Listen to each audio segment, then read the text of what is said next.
Mazingira tunayoishi yana changamoto nyingi, na changamoto ni sehemu ya maisha, na wataalamu wanasema changamoto hazina budi kutokea, kwa sababu zisipotokea changamoto hakuna maendeleo kwenye taifa lolote ama taasisi yoyote ama kwako binafsi. Kinachotofautiana ni aina ya changamoto moja baada ya mwingine. Kwa lugha nyingine, changamoto ni sehemu ya maisha, is part and parcel of life.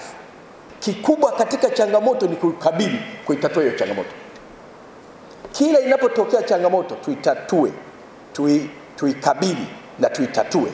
Na ukitatua hiyo changamoto unapata maisha bora zaidi kuliko yalivyokuwa jana.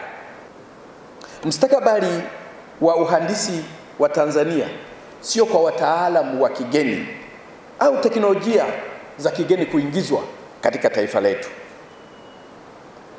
Mustakabali huu wa maendeleo ya teknolojia katika nchi yetu uko katika akili zenu, mikono yenu, uko katika roho zenu,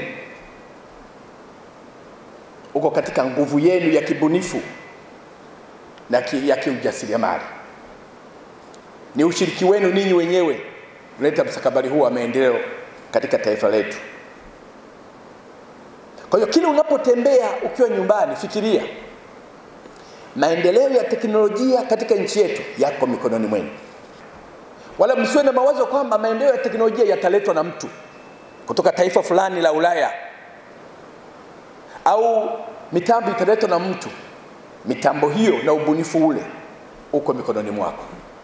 Ni vigumu kujua kwa hali ya kawaida watu wanaoenda Kimara ni wangapi ama wanaenda Mbezi ni wangapi kwa ule mtazamo wa hali ya kawaida. Lakini mfumo huu upo kwa ajili ya kumonitor ama kwa ajili ya kuhesabu watu kamili ama idadi kamili ya watu wanaoenda Kimara, watu wanaoenda gerezani, wanaoenda sehemu husika, kujua idadi yao kwa kutumia AI.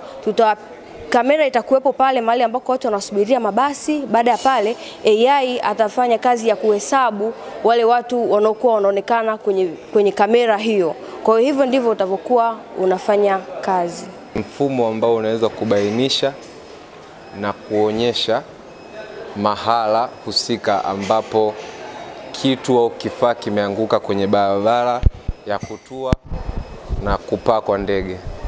Mfumo wangu utatumia kamera, vile vile utatumia ultrasonic sensor katika kudetect na kuonyesha hicho kitu ambacho kipo kwenye runway ambayo sio ndege yenyewe.